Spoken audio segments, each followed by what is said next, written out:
Carlos, hey, it's the hardcore legend, Mick Foley. I know I don't know you, but can I ask you a favor? Can you do something about this guy? Get him away from me. What a pain in the... Yeah, you know what I'm saying. Just do something. Thanks. Of course I was going to play the goddamn video. What kind of a dumbass question is that, Eric? Like, what are we even talking about? 5% more mature, overruled. Over goddamn ruled. I just want to say that he doesn't mean it. Oh, he means it. No, I don't think so. We all mean it. I don't know how he got your information to send that to you. I'm how he got you standing there like a goofball right beside him while he was doing it. I'm investigating that, but I don't think he means it because we had a wonderful day together, and I think we're friends for life now. Not content, Brandon, to harass every hockey player from here to Timbuktu. Not satisfied in horrifying the masses and the populaces. Our very own Bougie Eric was bothering and harassing the hardcore legend himself, Mick Foley. Bothering him under the guise, no less. What made it worse is that he was wearing the Sports World hat. He was supposed to be representing. He was supposed to be a man of peace. And here is Mick Foley saying, Carlos, deal with this man. And Mick, I will deal with this man tonight, and I will double deal with him on Friday night. Double deal with him on Friday. Double deal with. Okay. Yeah. I don't think he means it. I'm pretty sure we're blood brothers now, and we're best friends for life. And I'm pretty sure that I'm having a barbara custom made for you for Friday. Just saying. Think about it. Yeah. I got to look into how that video got to you. I don't understand it. So Eric, just remember your investigator sucks. You're never going to find out. Yeah. You still haven't even figured out who 540 Flips is. I'm gonna though. And when I find out, he's in big trouble. Yeah, you're going to find out around the same time that OG finds out who the real killer is. Like, prospects aren't looking good. Well, I have to start looking on the golf courses because from what I understand, that's where you look for these types of characters. That's probably the first place I'd look. You know, some shady. Yeah, check out the golf course. That's that was smart. Smart, yeah. On the bicycle. Take the bicycle on the golf cart path. They don't like that. Yes. They don't like that. On the cart path. And check out the golf courses. Now, Eric, you care about what they like? You offending Mick Foley. Mick Foley's a very nice guy. People like him. And he's like, Carlos, get rid of this guy. And literally his instructions. I don't understand. And for a big guy that has, that dealing with some injuries from his career and stuff, he runs really fast. Like it took a lot of effort to catch him. I don't doubt it. And considering your broken hip, like that was like two Zambonis very slowly chasing each other. Anyway, so that interlude will be revisited on Friday. But for those of you here, by the way, if you got the audio version of it, you only got a fraction of the joy. Only a fraction of it. In this case, you got to indulge in the video. Episode 92 of the BIC podcast. We will not be able to resolve the full extent at which Eric has horrified more people tonight. But we will be talking about a couple of different hobby-related topics. We'll talk about how the silly card of the week went last week. We'll add some new one to that. We'll talk about that. I'll mention a couple of cards that came in this week that I had a little bit of fun with, give a couple of updates on some things related that are going to be coming up. And at the same time, it'll be a little bit of a mix of a couple of different topics that are going to interweave. We will talk a little bit about Topps composite football, but that'll be part of a bigger discussion with some other thing. So we'll touch on a few different topics and also kind of, again, to a small degree, kind of collecting on a budget and how our mentality of it has gone into it and where we're kind of sitting at right now with the way that things are collecting wise and how that plays into some of the decisions we make in our collecting side of things. So that and more on this episode of the BIC podcast.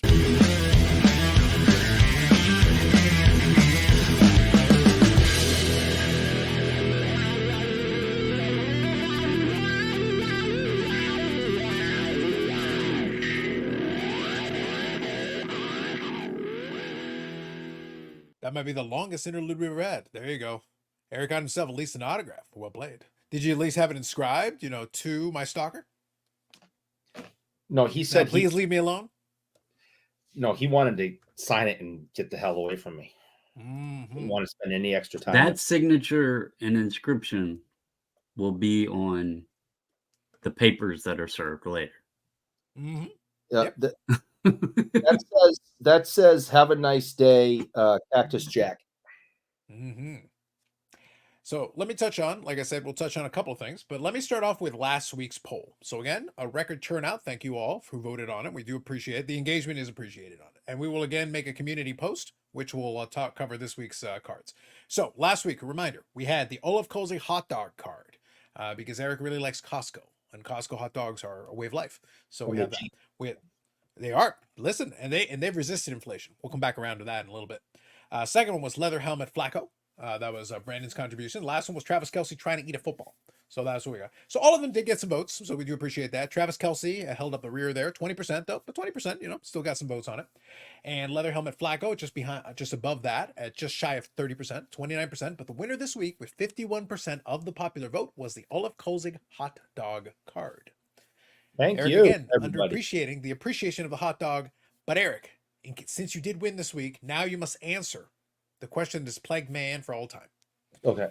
Is a hot dog a sandwich? That's a great question. And I have put a lot of thought into this over the years. You should have. And no, sandwiches are flat. Wow. Ooh. Interesting. All right. We'll come back to this, but I want engagement. Like a sub. If you are going to comment tonight on this episode in the comment section, I want to know, is a hot dog a sandwich? That is a question that I have for you, audience. I would like your response to this. We look forward to your correspondence. So if it isn't flat, it's not a sandwich. Man is very picky. Yes, Brandon, were you about to say something? Nope. I'm not getting in the middle of Eric's criticism. I'm leaving that to the comments. Yes, it's religion, politics, and sandwich. God damn it! Yeah, religion, politics, and sandwiches. Sandwiches.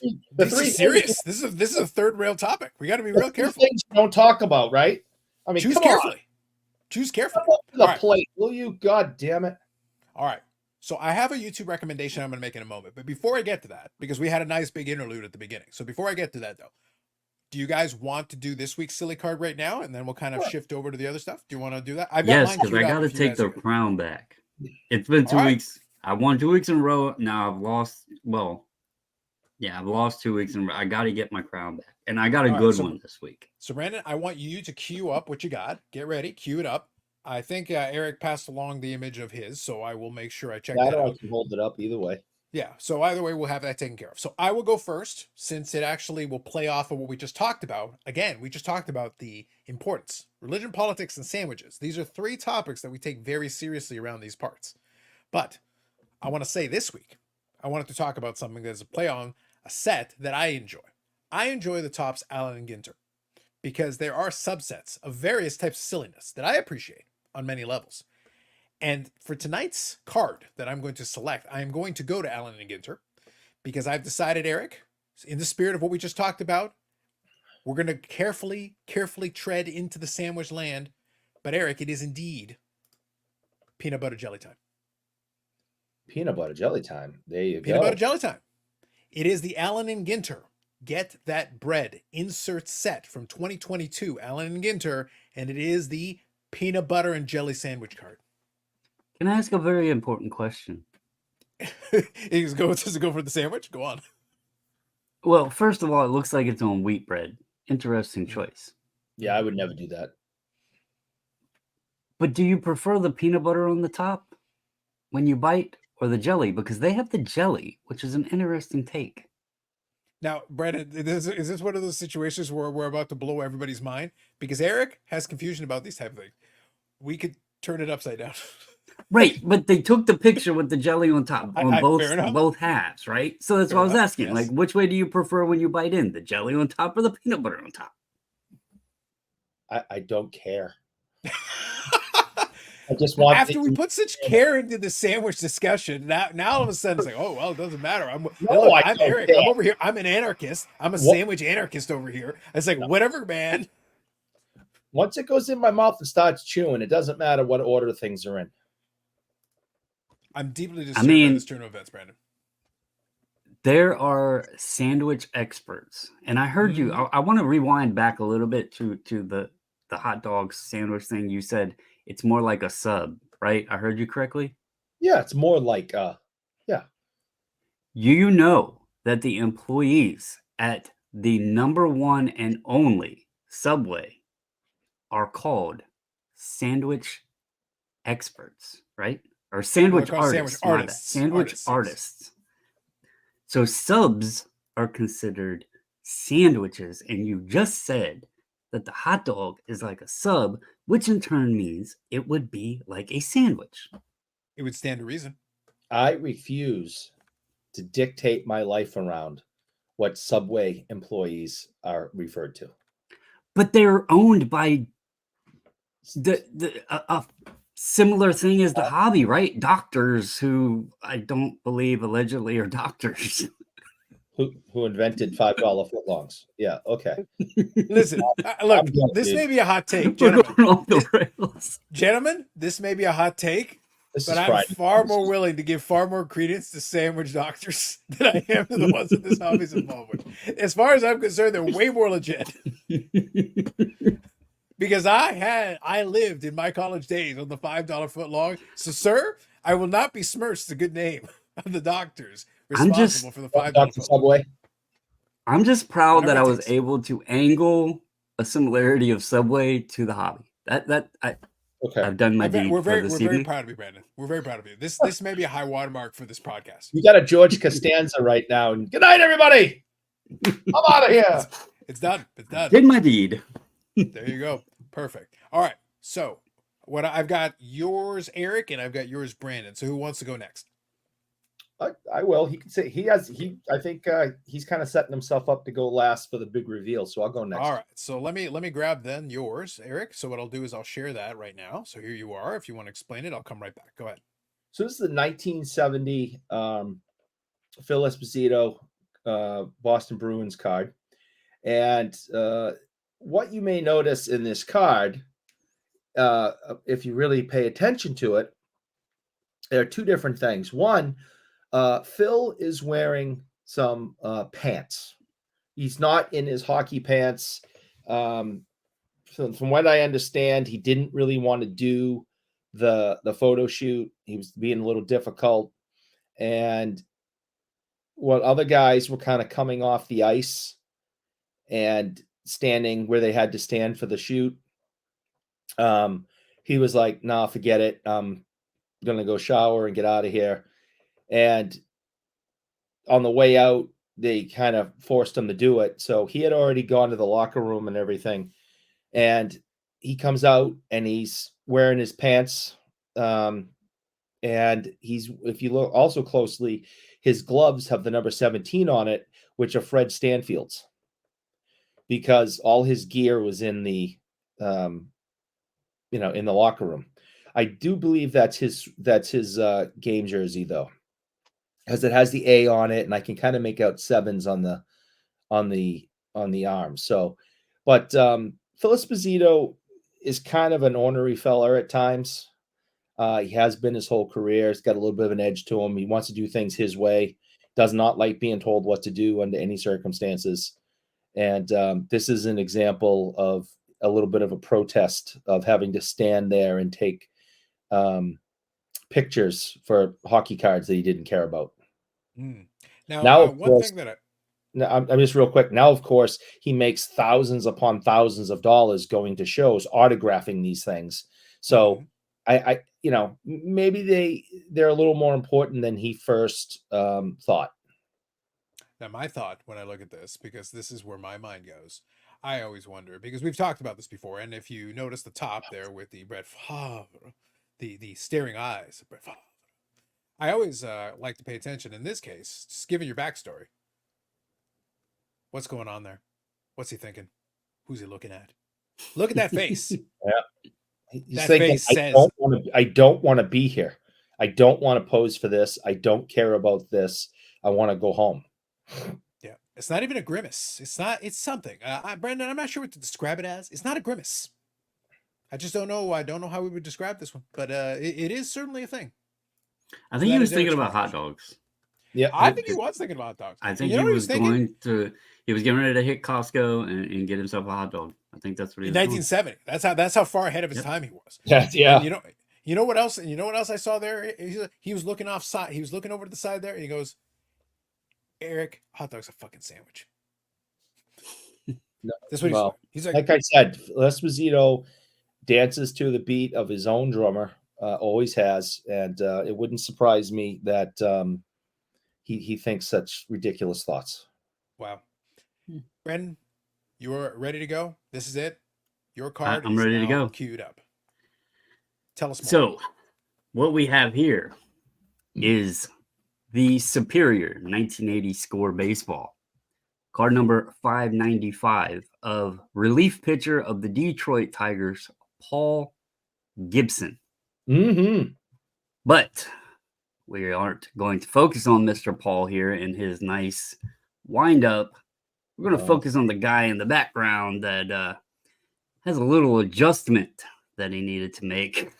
Yes. And in the background there. And what I found, wrong tab there. What I found interesting. He's trying to present. Yeah, I'm trying to present. No, actually not. What I found interesting when I was looking into this card, because I'll be honest, I didn't even know this existed. But for all you junk wax enthusiasts out there, they actually made an edited version where they airbrushed the guy's arm off. Kind of like the whole Billy Ripken scenario. And believe it or not, you may want to go search in all of your 89 Score Paul Gibsons, for those of you that may have them, or the piles and piles and piles of 89 Score sets, because this actually sells for about $40. So the airbrushed. Not too the airbrushed version. The airbrushed one raw goes for between $35 and $40. And little did you know that Eric happens to have 47 pallets of 89 Score. He's like, my ship has just rolled in. Oh, yeah. I didn't know nothing about it. I started looking into it and was looking through the cards, and I was like, I was actually interested in knowing how much this one went for. And then I came across this one, and I was like, holy cow, people are actually paying almost $40 for a Tigers relief pitcher that's been airbrushed. I have a whole nother question, though. Now, the Tigers, the pitcher here, Mr. Gibson, is in and I remember their uniforms, are in a gray uniform. Mm-hmm. Yet the second baseman, possible shortstop, not sure, seems to be in a white uniform. I think he's in the shadows and he is in the sunlight. It's a lighting issue in this case. Yeah. I would be surprised if they're both kind of in a lighter jersey and just the shadow really darkens it up versus the other one where the sunlight absolutely, sets it up completely. That would be my guess. But it is kind of interesting. And yes, that is more obscure. Gotta love the late 80s. There's a lot of interesting variants out there. One that is notable that some folks may be aware of is the 89 Fleer. Randy Johnson has a couple of variants of the background. There's like a scoreboard there, if memory serves me, and there's a couple of versions of that. And that's for there was a Marlboro ad. Yeah, there was a Marlboro ad, and then it's like blacked out and very, very variations of it, I guess is what I wanted to say. Yeah, and that's very subtle differences. And it's kind of like the Billy Ripken and everything. It was a fun time, but yeah, I thought this was an interesting one. A random player, a random shot in the background, and then a random card that actually is worth $35-$40 out of junk wax. So go hunting, folks that enjoy junk wax. There you go. Yeah, absolutely. So those are this week's contributions. When we get some in the shop moving forward, I will be paying extra attention. Indeed. So now that's our contributions this week to the silly card of the week. So well done, gentlemen, and Eric. So we did manage to have that in there, so that's pretty good. And those will all be added in a community post, very similar to the last couple of weeks. We've been doing that, so we'll do that. And of course, please remember to answer the question: is a hot dog a sandwich? Because now the people must know. This is important. So we've got that covered. Couple of quick items that I wanted to touch on. Eric will appreciate this, and maybe this person could help us solve this the hot dog a sandwich thing. I was actually puttering around. YouTube, of course, takes you down different rabbit holes. And I would recommend if you do check out this channel, probably only watch a couple of the videos of it because it gets repetitive after a while, but I did enjoy it. This is a YouTuber called Sir Yacht, and I think Eric will appreciate this one. Sir Yacht is a young man who does various food-related challenges. And they're very silly ones, but for the most part, so for example, I ate nothing but Buc-ee's for a week. or Oh I ate man, at Bucky's. McDonald's every hour for 24 hours. So these are examples, different fast foods, different kind of things. And there was one where he did, in fact, eat a Costco hot dog, I think, for every meal for, I guess, a week or whatever it was. This So guy's there's these different gonna die. examples. Well, He's gonna that's die. basically the point. The point of the episodes, Eric, is how close he comes to death. And then, generally speaking, he also follows it up where at the same time, in order to try to offset what is a horrifically unhealthy lifestyle, he tries to either walk or run 10 miles a day during the challenge. So he's got the 10 miles worth of either walking or running. And then, I ate nothing but In-N-Out for a week. I ate nothing but the Costco cookie for 3 days, etc., rinse and repeat. You get the idea. Yeah. So that is Sir Yacht. Go back up to his channel. What's that?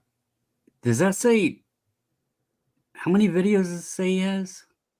He has 32 videos. And he has 208,000 subscribers. 208,000 on. Good Lord.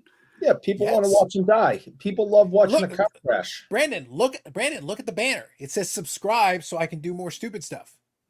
Well, I mean, to our topic that we're going to get to with inflation, I mean, the dude's got to afford this stuff somehow, right? Yes. Yes. The man has to eat. Literally. He needs to eat. Subscribe so that he can do more stupid stuff. There you are, Sir Yacht. Why did I mention that? Because I've been watching some of the videos of it, and I got a kick out of it. What I think Sir Yacht needs is a sponsor. Oh, look. Did you see what he did? Oh, my God. Despite his questionable sandwich takes. That was a solid segue by Eric. That's not bad. So maybe you keep this up, and maybe the hardcore legend will cease and desist his hit on you. I can't promise that, but I'm just saying, maybe he will. So anyway, in that vein, AMGcollectibles.ca, AMG Collectibles YouTube channel. I have received the new products coming in the shop this week. So I may be doing a little bit of research overnight here, and we may do a little bit of a preview. I believe ice is going to be one of the new products. So I'm gonna do a little bit of digging into it in order to do a little bit of a breakdown. So we may do that. We're also going to be talking about the trade night a little bit, and then of course stuff that came in the shop. So the usual things that you could expect, and we've got the new ice product. Go ahead, Brandon. The ice for Bedard rookie year, or it will be? I believe Bedard is in this one. Yes, I'll double check to be 100%, but I'm like 99% sure Bedard is in this one. Isn't there a really popular, like low, hard to hit card from ice that people like to collect? I can't remember the name of it. So there is the rookies that are the Ice Premier rookies. Those ones can be numbered, I think, to 99. So there is that, and also from what I thought there was something in there that people really enjoyed. Yeah, and I believe they also have Exquisite this year in ice, so you can get an Exquisite Bedard in that. So they do have a fancy schmancy, Bedard that you can get out of it. Like I said, I'm like 99% sure Bedard is in this checklist. And again, your mileage may vary on how much you like it. I'll do my analysis tonight so that when I go in tomorrow, I'll be 100%, but I'm like 99% sure he's in the checklist. And, as a result, since the checklist is out, it's imminent, it's coming shortly. And then if that's the case, you're going to have, if you have Exquisite Bedards on top of having some ice cards, obviously that'll push the price. And already the price has got a little bit of the Bedard tax built into it. So that's why I said I'm pretty sure he's in it, because the price is higher than normal for an ice product. So we'll leave judgment to it in terms of that, but at least we'll do a little bit of a breakdown. I'll go through some of the inserts and stuff like that, which is kind of what we usually do.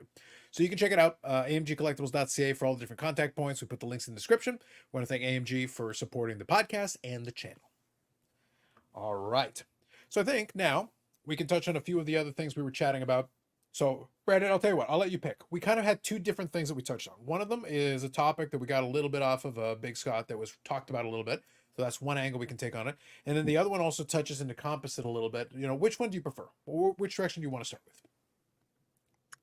Let's start on the tops. We'll start there because I think we can actually play off of that and the whole unlicensed thing down the road or whatever. So sure. You've got some thoughts on the composition. Is it composite or composition? I think it's just composite. Tops composite. Okay. So yeah. So basically, go ahead. No, I was gonna say you had some thoughts. You had mentioned some cards that you were looking at.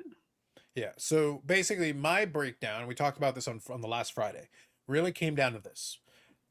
If you like unlicensed or don't like unlicensed, that's not the conversation here. Because if you don't like it, you're not going to like it anyway. It doesn't matter. My thought process was always that I think there is a place for it, and we've had a discussion about it in general terms, and we talked about it from the perspective of being player collectors.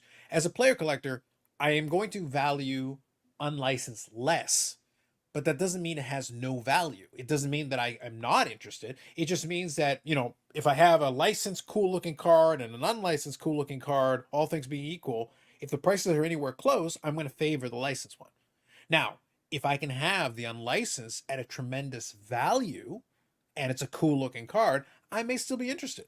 Or if I just find it entertaining or interesting or whatever, I may still be interested. So from this recent mail day, we showed off that card previously. One of Eric's favorites, Dynamite. Oh, good God. The not swell fella. That's right. And that actually looks nice.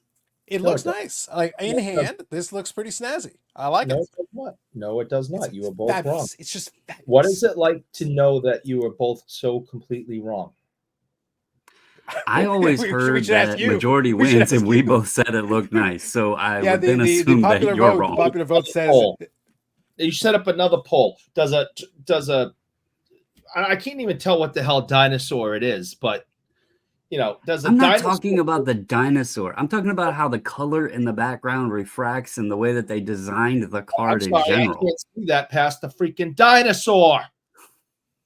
It's Dynamite. The dinosaur needs to be They should have JJ Jimmy Walker on it then. They might. You know what? They've had him signed before. You know what, Eric?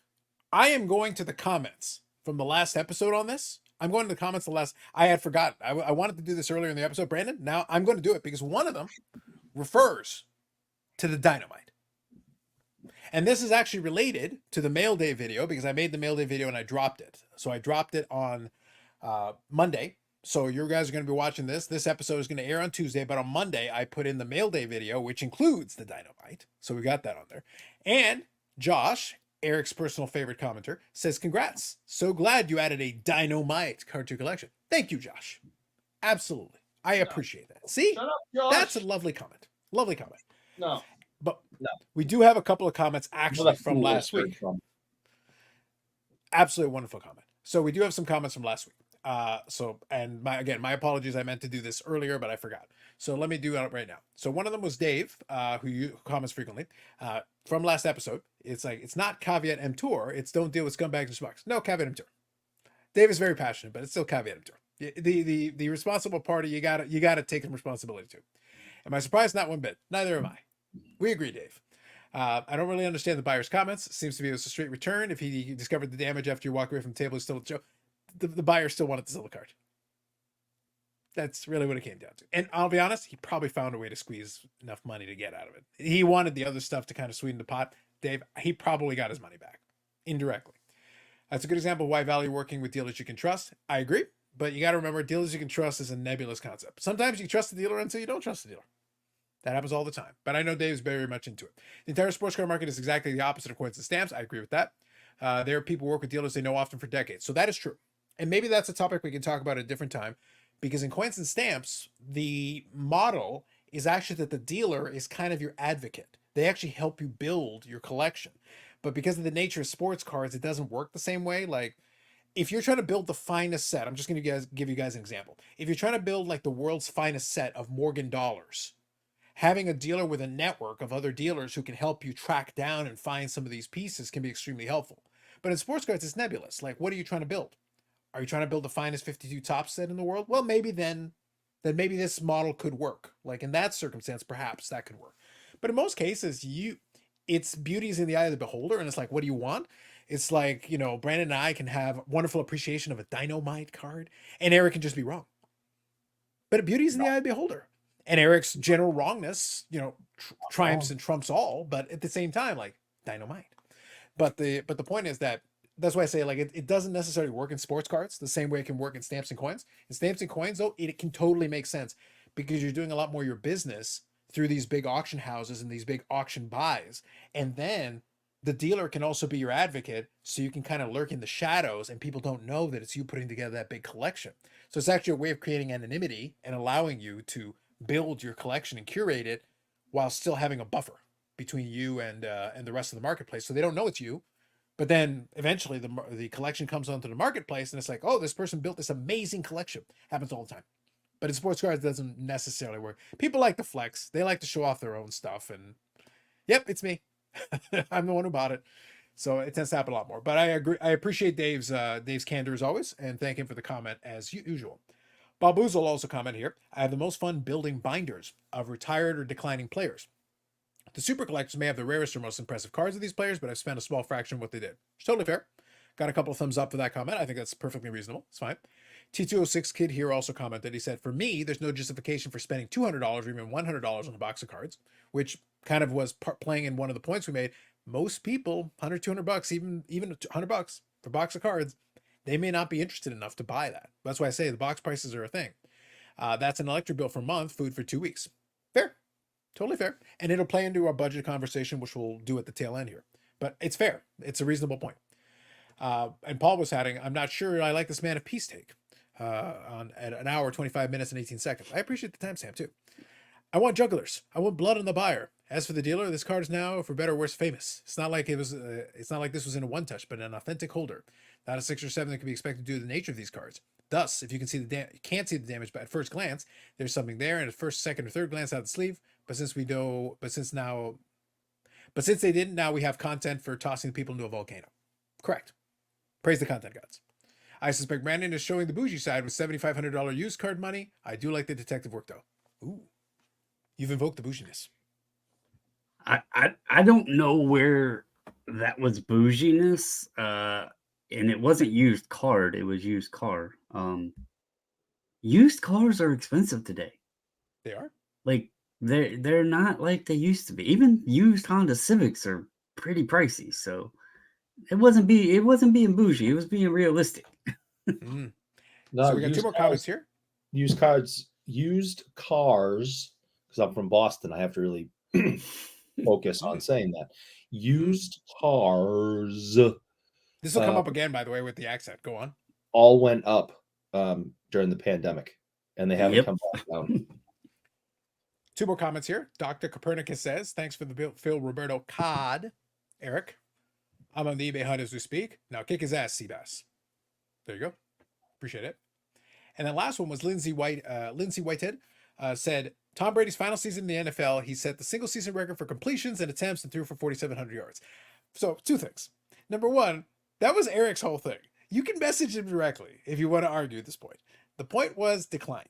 And compared to the previous season, he did decline. Also, point of order. Look, and I got to be honest. I see Lindsay's comments from time to time, but a lot of times it's picking apart one. It's trying to pick on one specific thing, and in this case, it's also wrong. But it's like picking at one specific thing. And what's worse, Eric, is that it puts me in a position I don't like to be in. It does something I don't like. I know exactly where you're going. Go ahead. It puts me in a position to have to defend Eric Brandon. This pisses me off. It pisses me off to have to defend Eric on this because the point was decline, and it was decline. And what's worse. Now, and again, it's Tom Brady, so like, my hate for Tom Brady, like trumps all. I thought that was the direction you were going. No, I didn't think you were actually defending Eric, but I am defending Eric because he was using the comp, which technically was correct in the course of our conversation. And technically correct is the best kind of correct. Everybody knows that. But the thing is here, the 4,700 yards sounds impressive, but then the record for completions also means that the yards per completion was the lowest of his career, except for his rookie year. It means he was dinking and dunking like no one has ever dinked and dunked before. 4,700 yards sounds great, except he also had a losing record, which means his team was behind and he was dinking and dunking to try to get them back into the game, which means they sucked. They did. That's actually not good. That's actually, it's basically telling you how bad the season was, that he had to throw so many times because they were not in a good position. Didn't they do better with Baker Mayfield the year after? Totally. 100%. Yeah. Ooh. No, he was not. See, and you also, when you have such a legendary player, you're comparing him to him. You're not comparing him to the rest of the league. When Gretzky's last season, he had 9 goals, but had many, many assists, and he could have played for another year, maybe 2, with those statistics. But you're comparing Wayne Gretzky to Wayne Gretzky, who had 92 goals. Now he has 9. It's over. So Tom Brady, you're not comparing to the lowest ranking quarterback in the league. You're comparing Tom Brady to Tom Brady in his 6 Super Bowls. And he was nowhere near that player anymore. And for those, now he's just a guy at card shows buying cards. That's right. Exactly. Now he's a guy at card shows buying cards. Yeah. So now, and also by the way, since he never wanted to retire, he wanted to play for 150 years. If he felt like a situation was adequate enough, he would have kept playing. Now, which is to say, it wasn't that he had a horrific season. Let's be clear about that. But the reality was, 4,700 yards sounds great, but we're talking about a 17-game season, and he played all 17 games. So it actually it brings the yards per game down. The previous season, just to be clear, he had 5,300 yards. He led the league in passing yards. He was runner-up for MVP. Like, his stats were off the chart. He averaged 312 yards passing per game, almost 313, which, by the way, was the highest of his career. That is the highest, short of actually it was higher than, let me just see here. Yeah, the only season that was higher was the season in 2011 where they broke all those passing records. That was the only season he was a better average. So he had all that going for it. Right. But then the infamous QBR, the advanced stat of football, on a 1 to 100, a 0 to 100 scale, 50 being average. The season before, QBR 73.1, very good, very good. On a 0 to 100 scale, 73, that is very good. On an average for a season, that's fantastic. Following season, last season, 54.6, barely above average. Yeah. Still not horrific, but barely above average. But, and again, what did the cool kids say?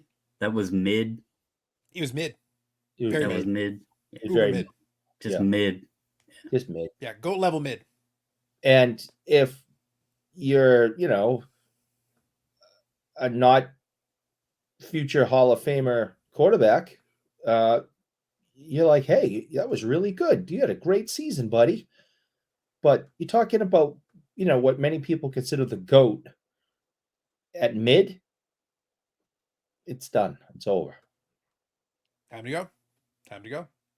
But anyway, so the point was, so basically, like I said, I understood the comment. It was trying to nitpick on a very specific thing, but I was like, that's not the thing. And also, for the record, if you disagree with Eric's point, send hate mail to his correspondence to his Instagram. I told you guys. Feel free to argue with him till the cows come home. And again, don't put me in a position to have to defend Eric. This doesn't feel good. This is bad feelings for everyone. Bad feelings for... Look, Mick Foley is very upset with me right now. And so is everyone else. This is tragic. Let us never speak of it again. We're moving on. But yes, so the reason why again, thank you all for your comments. Appreciate it. I will make sure to respond back to the ones that I can, and I'll hit the heart button on a bunch of them.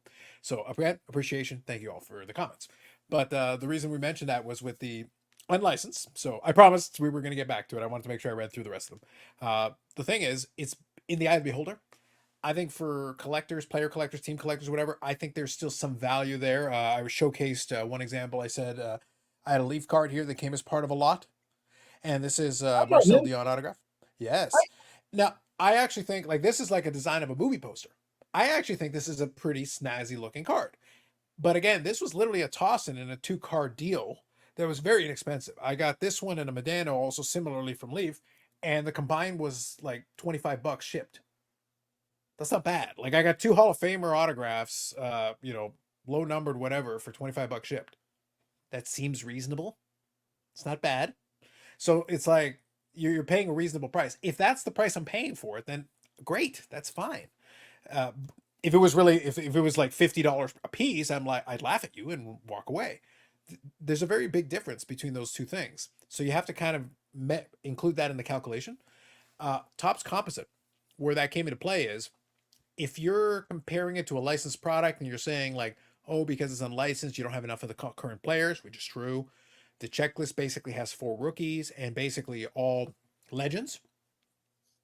May not necessarily be everybody's cup of tea, but where I feel that a lot of the reception has been better for it is the price point of that versus, say, Panini or Select, which came out that week, well, it's lower. It costs less per box. You're getting 3 autographs. Yeah, the checklist is legend heavy, but that means for a singles buyer, you can get an autograph of the not so fella Brett Favre. You can get an autograph of Jerry Rice. You can get an autograph of all these legendary players. It's not going to hold the value of the license version, but we've talked about the 81 Joe Montana. Well, one of the photos they're using for the Joe Montana is not dissimilar to it. They're kind of using the head forward helmet angle. So in football, there's certain things you can do, but the most important piece is a Topps composite is using a variety of sets and designs, a lot of which actually look pretty good. So the cards themselves actually look pretty nice. What was the box price again? I will double check what it was. I will find it. Because I can't remember what it was when they released it. Yeah, I'll see if I can pull it up. So you have to bear with me a minute. But I'll go take a look. Well, the reason I asked that, and we had this discussion a while back in the Discord, and Dakota's a big fan of the football stuff, and a lot of people have been excited for Topps to come back, but we had this discussion where he had the thought that with Topps coming back, it was going to be cheaper because a lot of people point the finger at Panini inflating the prices and everything else. But my curiosity, the reason I brought the box price up was you just said this is unlicensed, first of all. Mm-hmm. You have veterans in it, and you only have 4 rookies. Yep. Depending on what the box price is now, when you start getting the licensing involved, more rookies involved, you have to expect that the cost of the product then is going to go up because they have a lot more costs involved in the product itself that they're going to have to bake into it. So that's going to be curious. Like right now, the acceptance might be there because they're comparing it to a licensed product. But, I think a lot of people thought, well, when Topps comes back, they're not going to gouge the way Panini did or whatever. But I don't think that's going to be the case. I think we're still going to see high-priced boxes and, maybe even more than Panini. Who knows? But, it's been something folks have wanted for a while. They're getting it back. And it'll be interesting to see where it moves forward. Yeah, so it is from what I see here, I'm on the top site here. It looks like it was $289.99, I think is what it was. So $300 for, and I don't mean to say this negatively towards anyone that enjoys the product, but it's essentially an unlicensed Chronicles product. And it's $289 a box, and you're only capable of hitting 4 rookies. So that just gives an example there. People dissed on Chronicles for a very long time. It was the low end of Panini products, but it was licensed. And, now it's praised the Topps gods. We have a product back, but it's essentially a Chronicles product unlicensed. So it's interesting the takes that are being had on it. I personally, I'm not, I'm not going to be pro license or non-license. I buy some cards. I've been buying minor league cards for God's sake. It's similar to being unlicensed, even though they're in a licensed uniform. It's minor leagues. So I'm not like trying to crap on the product. It's just interesting the flip of the take, whereas before it was unlicensed as trash, and now all of a sudden unlicensed is awesome. So it's kind of interesting. So that one made the social media rounds, what you're talking about, where some people who had a very strong anti-unlicensed stance suddenly changed their tune when it went into it. I'm enjoying it because my answer to it has been consistent. My answer to it was the same for Leaf cards. It was the same for President's Choice cards. So as a collector, I'm comfortable in this world because I was pointing out the relative value proposition of the Soto cards of 2018, Panini cards that are Players Association licensed. I still thought some of them looked nice, and that was my entire point. All I said is I still think they look nice. Am I going to pay the same as an equivalent licensed one? I am not. But do I still have interest in it? Yes, I do. And I spoke with my wallet in that case, and I bought some of the cards that interested me, and I got them at less than it would have been for an equivalent Topps card. Do you think that is some of the value proposition and push for these products? And I'm going to include the basketball, touch it into this conversation, because although there has been some pushback on the basketball, there's still people heavily, interested in it, buying it and everything else. Do you think the reason for acceptance of it, and we'll use the Soto case, Soto had licensed stuff, not a ton, but he had licensed stuff for his rookie year. So it was, we don't want the unlicensed. In this instance, there are licensed non-autos of Wemby and Stroud.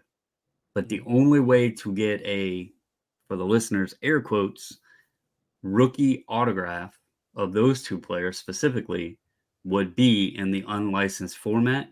Do you think that is why there is a heavier acceptance of it? Because A, we're getting Topps back. B, it's a rookie auto of Wemby and Stroud.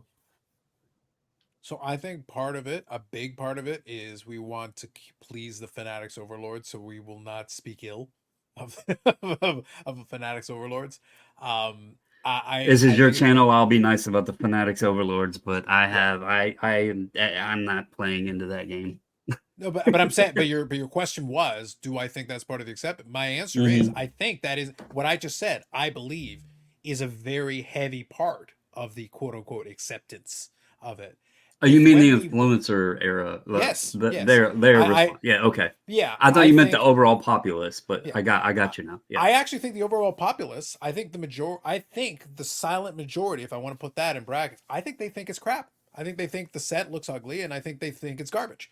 Were it not for Wemby autos being in it, it would literally be in the garbage bin as we speak. Like, there would be like zero interest, like zero, -5 interest. Where I'm comparing and contrasting it to the football is, my point was, it looks like garbage too. And that's a big deal. Again, for someone who is at least accepting of unlicensed, I just said a moment ago, like, we joked about the whole Dynamite thing, and this is a very silly card, but I still like it. For me, it had a creative design. Yeah. So I was okay with it, clearly. But I am not going to advocate to you, oh, this is the future of the hobby. This is a silly card that's okay for me as a collector of this player to have in my collection for fun. That's okay. But what I say to you for the football is, yes, you've only got the 4 rookies, but you do have Will Levis and the sense of greatness, so you do have that going for you. But the bigger difference, so the 289, right? But here's the thing. Okay, just offhand, can you guys guess what 2023 Select Football, which came out pretty much the same week, can you guess what Select Football is going for the hobby box? By contrast. That's the Stroud year, I'm assuming. 689. Eric, you want to take a step? $1, Bob. Ooh, well played. Price is Right rules. $935. I win. You can buy more than 3 of the Topps composite boxes for the price of 1 Select hobby box. So I agree with the point that the license clearly is worth more, but the box price also reflects that the license is worth more. Like, the box price is literally 3 times. Now, go look at the Select checklist. You'll find 500 card checklist with all those tiers and levels, and go open a box, and what you're going to find is you were going to get raked over the coals. The other box is $300, but if you don't pull the Stroud or whatever, you can pull cards like this. Here's a Barry Sanders auto on a Cosmic Chrome card. That's a neat looking card. By the way, for a Detroit fan, that's still a pretty cool card. Yeah, and Detroit also had the helmets without the logo on them at periods, so you could pretend it was one of those games. Yeah, but regardless, if you got an autograph there of Barry Sanders, and he signed it well, and the design looks decent, as a collector, I'm not going to pay top dollar maximum premium price, but if I can get it for a reasonable price, like, I might still be interested. And that's the point. So even though, like I said, it's vet heavy, well, what if it's a veteran player that I like? What if it's, and what if the design looks nice?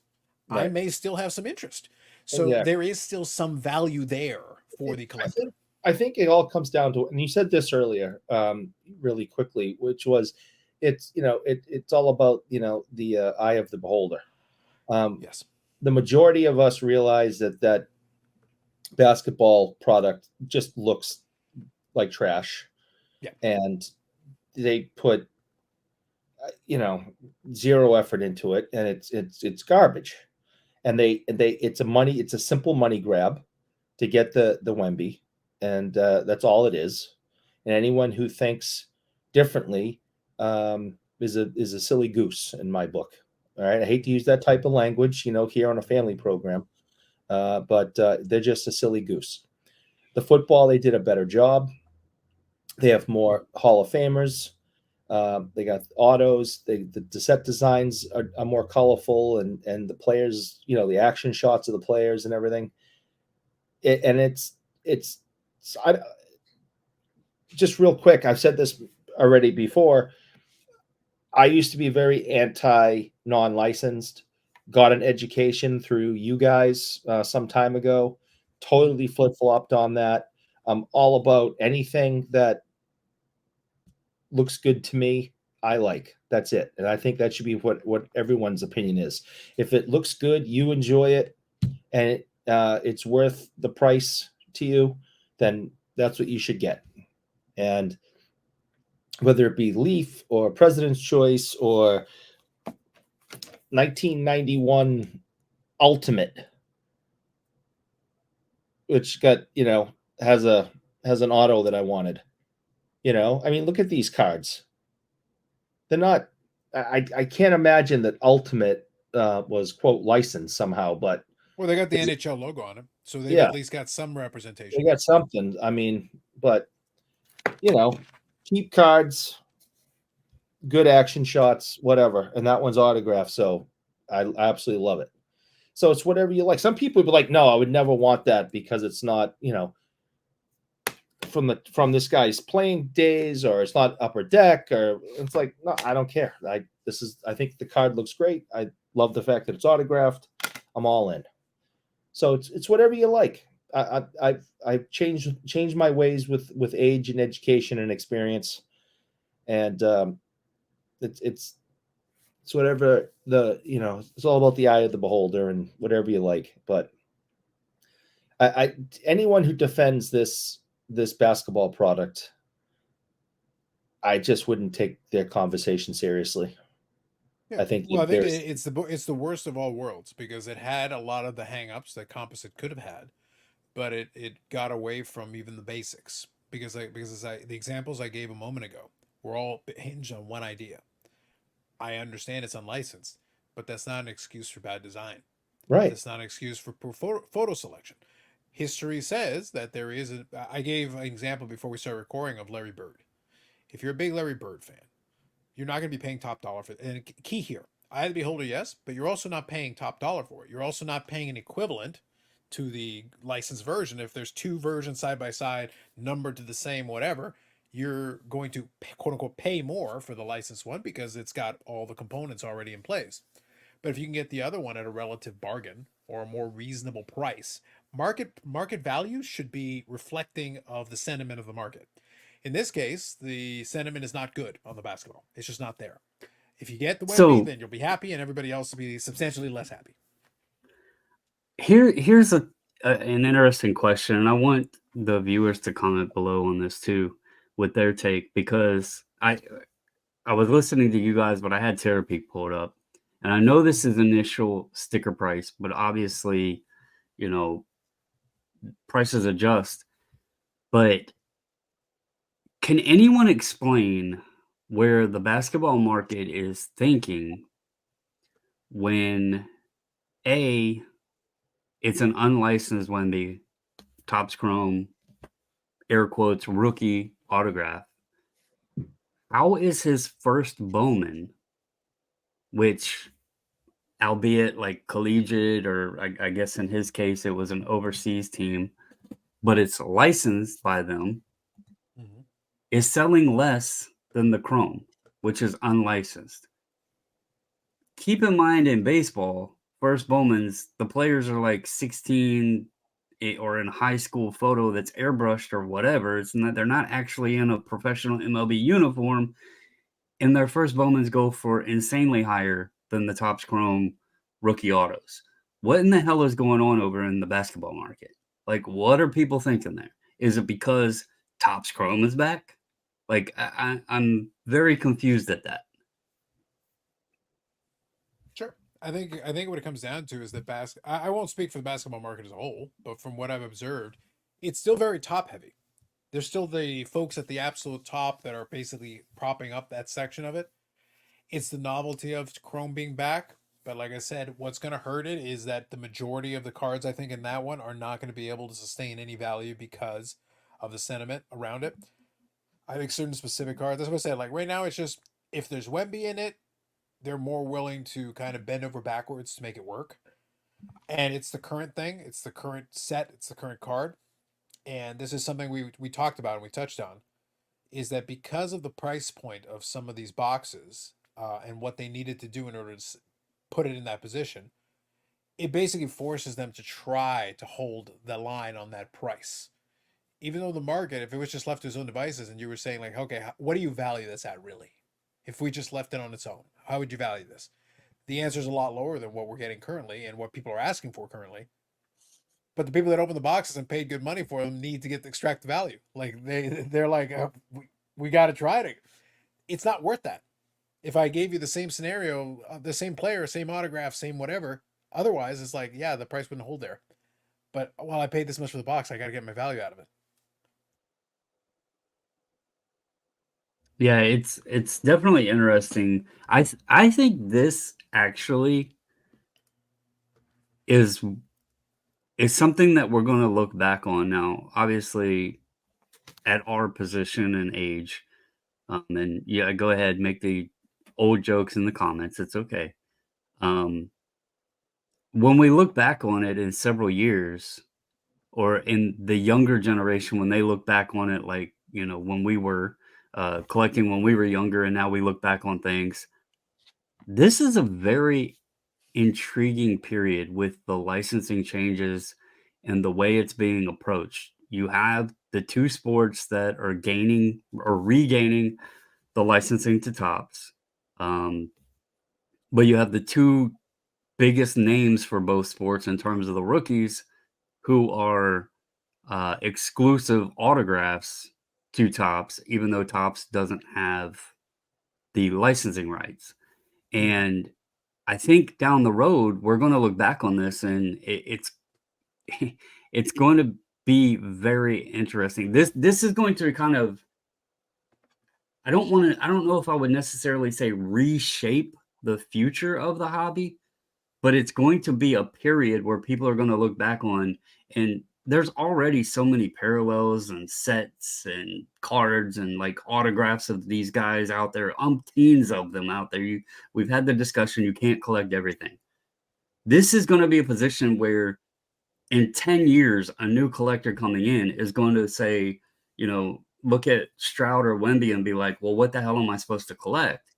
And they're going to hear all of these things about, oh, you want these licensed things and this and that. But then they're going to go to look at the rookies and be like, well, that isn't the same. Like, so it's kind of going to reshape things, and it's going to confuse a lot of people in the future.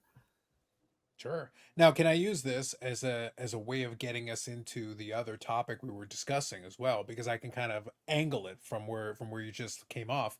Because look, first of all, I am a man of peace, but I'm also a man of a great joy in the mass confusion. I am also a man of schadenfreude. I am a man of much schadenfreude. Yes, I do enjoy the pain and suffering of others. So as part of that, oddly enough, I could be both a man of peace and a man of schadenfreude. It's a very strange contradiction I've got going on here. But the point is this. I actually like this confusion because, and this will play into what we were talking about, the topic, the idea of, okay, with all this stuff going on, the box prices and all this thing and the markets and all the craziness, how can the collector afford to play? Well, the advantage in a way, the irony of all of this is the amount of options, the overabundance of options, in a way, Eric, creates a scenario where it creates opportunity as well. At the same time, it creates all this confusion and everything. My answer is you don't have to collect everything. And my answer is like, okay, so which should I collect? What do you like? I know it seems like a cop-out, but it's actually no. It's like, dude, Licensed, unlicensed, this, that, and the other thing. Just make sure that the price you're paying is appropriate for where the thing sits. Otherwise, who gives a damn? Right. Dynamite's for life. Let's go. Well, not that. No. Oh yes, yes, yes, No, yes. there's a That dinosaur. That's peanut butter and jelly cards. Let's go. Nope. Let's do Nope. it. That is ridiculous and stupid. It's wonderful. It's glorious. But the point is that you should and you can find these wonderful lanes for you to participate in. And again, in some ways, the sillier of it, with all the noise, sometimes that offers you the opportunity to take advantage of it and be able to pick up some things. They got lost in all that noise. Because not everybody, now your attention is diverted. It's diluted in so many different directions that it forces people to make a choice. If you can't have it all, great. Then which one of these things do you want? You already know you can't have it all. Great.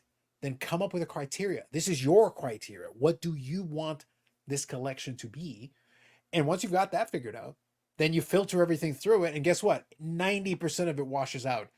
And what's left over is a much more concise and focused area that you can key in on. And then you can decide from there how you want to proceed. It just makes more sense.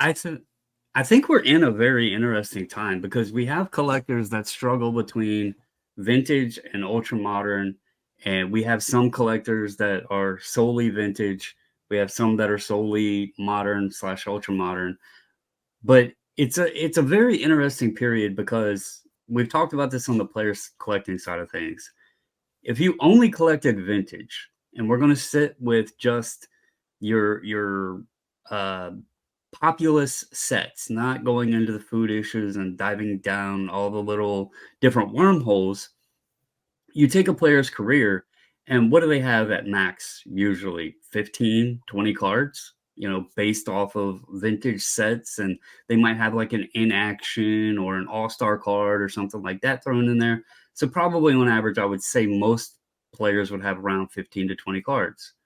You look at sets today, and if somebody wanted to super collect a player in an ultra modern set, you got over 40 cards right out the gate with just the parallels. Like if you wanted to try to get everything, one set would pretty much duplicate or double the amount of cards that a vintage player would have in their entire playing career. So it's definitely a different dynamic. And I'll tell you, like, we've had this conversation, and I'm glad that we're discussing this because we went back to it a few times, and I know people like the collecting content that we talk about, crazy enough, right? But we had the discussion of like where I've found having fun again. And I understand, there was a conversation, I think it was last night, about the economy and collecting and this and that. And I made the same statement in the chat that you did about we're getting things to a point now where there's almost so many options. If you truly want to collect, it's actually easier to do today. Now, are these cards going to be valuable cards? Are they going to be your retirement plan? Absolutely not. But if you want to pick some stuff up and have fun, there's so many options. And I'll tell y'all know I don't have a lot of experience with ComC, but right now on ComC, I have 16 cards in my cart. And if I remove 2 of those cards, it would put my total at about $14 for 14 cards. Mm-hmm. Yep. I mean, and there are some, they're not valuable cards, but they're cards that fit into my collection, and they're not just base cards. They're refractors and things like that of players on the teams and guys that I like to collect. So there's options out there. I think there is more options than you can imagine today than we've ever had in the time in the hobby. Yes. Now, I wanted to make sure I touched on this because I did mention it a moment ago, but I'll reiterate it off of your point. And that is, I can see the argument that having that many options actually locks some people up. It's, it's paralysis by analysis. They're trying to figure out in their mind, like, okay, but what do I collect? And so they struggle because they almost want to be told what to do because they're struggling. There's, to your point, there's so many options. You're sitting there staring at the menu, going like, okay, but what do I want? And unfortunately, my opinion is that they made the cardinal mistake of not actually getting to understand that you need to ask yourself that question first and then go to the menu. It's like going to the restaurant and not having a damn clue which direction you wanted to go in, but the menu actually can take you in any direction you want to go here. This menu is broad. Well, do you feel like Chinese today? Do you feel like Italian? Like, maybe start there. Like, if you're not even in the right category, you're not even going to be looking at the right column. So then how do you expect to ever come up with it? You're going to sit there and starve and the restaurant will close and you're still sitting there trying to figure out what to do. And that's problematic. And the other idea was that, to your point, because we have so many options, then we can pick and choose, but we don't need to have everything. And then it's just a matter of like which thing catches your eye. So we sticking kind of to both themes that we talked about tonight. I showed off a couple of cards, so I'll show this one. Here's one for Eric. America. I think that's lovely. And I think that looks fantastic. Yeah, it's a nice clean card. It's on the Team USA uniform and all that. It's a 1 of 2. So it's got a little bit. They've got a bunch of parallels for this one. I don't need every version, but I thought this one was reasonably attractive. I like the whole Team USA motif. You can tell it's a Team USA uniform. You can tell very quickly just looking at it. And with the little American flags in the background, like, this is a reasonable theme. Like, it makes sense. The theme makes sense. Like, I get it. I don't have to work that hard to figure it out.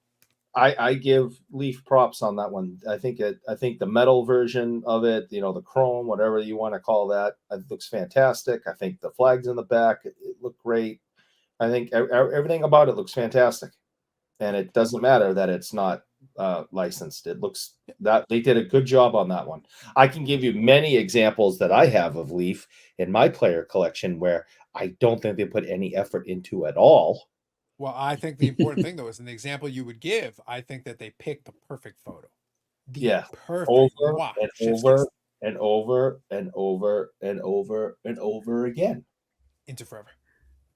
So, ahead, to your point of that you had just mentioned about you don't need everything, and like we touched on several minutes ago about, there's potentially 40 plus parallels in all of these sets today. I don't know what the average number of parallels is, but I would have to say it's probably in excess of 40 in pretty much every set today. And I think for someone, especially if you're new, I think Panini skews that up. I don't think Upper Deck or Topps have necessarily quite that degree of a problem. It's pretty much a Panini issue. Topps Chrome and Bowman Chrome have gotten really bad. I would say they have, over but they're 40 not. They're now. nowhere near the 40s. They're not in the 40s. Like, not like that. I'll go pull up one of the recent ones and I'll do a count. But continue your point. My point was with it, players like or collectors back in the day, and when I say back in the day, even 10 years ago, it was realistic in nature to attempt to try to do a rainbow. Today, if you are trying to collect any sort of popular player, you are setting yourself up for a massive challenge. If you are new to the hobby, if you are new at collecting a player, if you are coming back in and you're like, what the hell, this isn't the 90s. We had a lot then, but there's more now because of all the options. I think the best suggestion would be, what color do you like? Like, if your team wears blue, look and see how much a version of a blue, parallel costs, and go after the blue parallels. Look for some, like, try to simplify it, dumb it down a little bit, see what your wallet, accepts. Look at what color or parallel or whatever fits in your budget the best, and then attack it that way. And also realize there's going to be more and more and more and more and more released, and you can take your time because there's getting to be so much of this stuff out there. The need for FOMO, unless you are collecting seriously low numbered or just low printed runs of players or copies of cards, you got time. There's going to be plenty out there of something of that player. And the likelihood is it's going to decrease in price as time goes on. So slow down, pace yourself, have fun, enjoy it. Look at the different sets, find the designs you like, look at the photos. Actually look at the cards. I know we just talked about this in, last week with the whole Brock Purdy thing and how people apparently don't look at the cards anymore. Look at the cards. Like, enjoy the cards. Enjoy the images on the cards. So that's just a suggestion. And, there is so much out there that you can have fun with now. There is, I agree. So I'll stand correct that I went to go look at Topps Chrome, and I blame the frozen fractors. Fractors. It's bad. How many is there? Bad. There's a lot. I think I lost count like 38. Yeah, there's a lot. So it was like even if I wanted to nitpick, I could be like 38 is not 40, but it's a lot. And if you count the printing plates, I think it goes over. I still blame the frozen fractors. I didn't quite realize how far our friends at Topps go. I think though part of the issue is that they also have the retail exclusive ones. The problem is they added those parallels that are different formats. So retail exclusive. Then there's the Big Apple one that they had at the Fanatics thing. Yep. You got to include that. So as soon as you add a couple of bonus ones like that, it's like you're adding another 7, 8, 9, 10 parallels. And to speak on that too, and obviously if you've been in here a while or in the hobby or whatever, you would probably likely know this.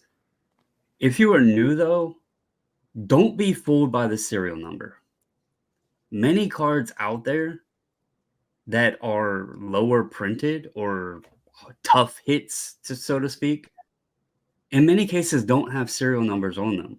So don't be blinded by, there's only 50 copies of this one made, because sometimes some of these cards are really, really tough to hit, but they don't have a serial number on it. You brought up the retail exclusives. A card that looks really, really nice is the Lightboard logo parallel, which is a retail exclusive. And if you look at the odds, they're pretty damn tough to hit. I think I figured it up on the checklist for I can't remember if it's the mega box or the monster box, but it would be like 1 in 600. There's a mega and a monster box, I think. Mega box. Go on. But anyway, it came out to be like 1 in 600 boxes with no duplicates to actually hit the player that you wanted because of the size of the checklist and everything. So just, for newer folks, if you're overwhelmed by it, just understand that the serial numbers don't always mean everything in here. There's a lot of cool stuff that doesn't have a serial number. Yeah. So one thing I'll add, kind of in the same vein, and I did this on the Wrestling channel. I did a breakdown of 2024 Upper Deck Flagship. But one of the things that I did is I went over it, and as I was going over it, I made a point specifically to single out some of the different parallels, because some of them were obviously familiar, some of them were new, a little bit of a mix of different things. It wasn't so bad. That one I think works out to 12 parallels, which is still a lot, but it's not as crazy as the numbers we're talking about. But one of the key ones that I keyed in on, and there's a reason I keyed in on it, which goes to your point. I talked about what they call the pink pyro. Well, this pink pyro is numbered to 79, but it's only in blasters. It's a blaster only. And I was like, I don't think enough blasters are going to get opened, that I think a lot of these are going to be sitting in blasters somewhere. So as a result, number to 79 sounds, it's not that bad. I'm probably going to have an easier time, I'll wager, finding the high gloss and some of those, the high gloss out of 10. I'm probably going to have an easier time finding the high gloss than likely I am that pink pyro, because it might be a little bit tough, because the checklist isn't too bad, but blasters, it's only in blasters. It's not in hobby. It's not in retail. Blasters, only blasters. So that's going to make it a little tricky comparatively to some of these other formats, because they've got EPAC as well. Well, it's not an EPAC either, only in blasters. So EPAC won't save you. Hobby won't save you. It's got to be that one format and that one format. Enough people have to open it for it to get into the marketplace. And that's going to throw things off. I remember back in 2019, Prism, the whole Zion, John Morant, all that. And a lot of folks had poured back into the hobby and they weren't familiar with formats and the new products and all of the parallels and everything else. And I remember having a conversation with a buddy of mine who was like interested in getting John Morant prisms. And I had suggested to him right away, I was like, dude, if you want a parallel that I personally feel is a bit undervalued, is the Purple Wave. And it's because they weren't serial numbered and so many people went after the silvers, but those Purple Waves were same scenario. They were blaster exclusive, and it was like one per case that you could hit it. I think it was like 1 in 20 blasters that you got a Purple Wave. And they were so overlooked because people just didn't pay attention to them, and they came out of the blaster product that they just weren't valued that much, but they had scarcity to them. So I suggested those to him, and they also look nice. So there's a lot of that stuff out there. And, with you now, getting the product releases and stuff from AMG, you can look and break down those products and kind of share that information with folks now. And there's some cool stuff out there that I think people overlook sometimes. Yeah. And that's what we were trying to, in that for the AMG one, but as well as just in general. And a habit that I got into is you're looking for those sneaky plays. You're looking for those sneaky cards that may actually. Now, the reason, by the way, there's a twofold reason, and this will play into. Now, I'm going to shift it over to the rest of the conversation that we had talking about, I guess being a budget friendly collector and using our budget effectively, I guess, but maybe the way of describing it, just countering the idea that, oh, it's so difficult because of this. I use that example of that card with the flags and everything. I thought it was a cool card and everything. Here's the point. There's more parallels of that card. There's multiple parallels of that card. They're not all interesting to me. Yes, they exist. It doesn't mean I need to go after them. Like, I'm a completionist to a point. I've given up being a real completionist, and the player collecting space is dead. Like, really, it's dead.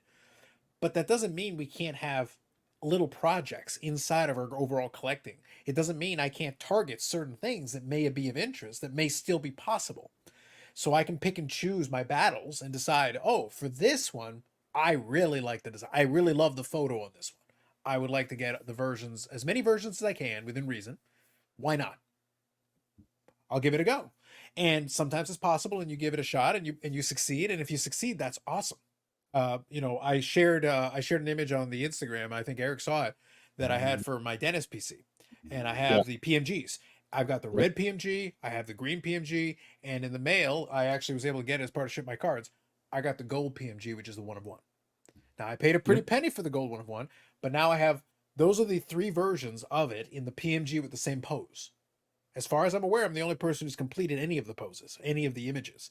So, but it's nice having the 3 of them right beside each other. It's a lovely image. I like the image of it. I'm a big fan. Awesome. Yeah. Well, so that, go ahead. Here's something that a lot of folks probably wouldn't expect from me, but y'all, like, it's no secret that I collect Michael Taylor, and I've worked on his 2014 Bowman Chrome Rainbow, and I am still looking for the autograph of this card. So this is the Superfractor from 2014 Bowman Chrome, but I don't have the autograph version. Now, I do have the non-auto, but a little, like you mentioned, the photography and that sort of thing, it might surprise folks because I actually have the 2015 Topps Chrome Superfractor of Taylor. But I have not attempted, even though I have the toughest one to find, I have not attempted to work on that rainbow because although I collect him, I haven't wanted to, like you said, there's projects we can work on. I haven't wanted to go with a bunch of different projects with him because there's no rush. Like, to be honest, if I got the red, if a red popped up and I was able to get it, which I actually have a mini of the paper in red, but I don't have the chrome red. If I was able to get the chrome red, the rest of it would likely be a breeze because those are numbered high enough that they're going to pop up, more frequently. And so it's fun to have that challenge of building the collection, but there's also, it's okay to take the steps. Eric does it in a sense, we're sitting here mostly talking about the ultra modern side and the collecting of newer players. But you do it with your autograph stuff, and you've done it in the different versions and everything, and have had to pace yourself in that route. So it's different, but also very similar with the approach. Well, that's exactly and it. And the and go ahead, Eric. as this happening, I got the message that I just won this. Yes. Yes. Ooh, Another for the horde. Out of 7. For So the do you have horde. 8 of the 7 now? He's got 9 of the 7 at least. I got them all, man. It's ridiculous. See? And Eric, but I paid. I'm thankfully, as much as I appreciate this player, he's not highly collected. His cards aren't super expensive, and I paid. I think the winning bid was like $5. So, I can get another one of those. Yeah. Ooh, and you will. And you will. And I actually had a similar scenario the other night. I don't know if it was Saturday night or what, but the 2020 Topps Chrome Victor Robles, it was the red refractor, and it has the image after they won, right after they won the World Series, and all the players out on the field and everything. And I found that the red refractor out of 5 was up on auction. And I was like, I don't necessarily need the red, but Robles is another player I collect. I love that image because it was, from the World Series. I was like, let me see what this goes for, because it's a situation where the regular non-numbered refractor one is probably going to run me $1 or $2 plus shipping, right? If I can get the red out of 5 for not much more, why not go for that one? So that I kind of was in that same scenario the other night, and I ended up winning that. But yeah, and that's just another example of there's so much stuff out there today. There's a lot you can have fun with in an inexpensive way. Well, I have a suggestion for you. You were showing that slabbed card earlier, saying you want to get the autograph version. You have that player's contact information. You have access to them. Crack that open, send it to him, and say, sign it. And then now you have what I've thought about that, but now you have what you're looking for. I also like I enjoy the hunt. I've been looking for the card for 7 years now? I've never seen a picture of it.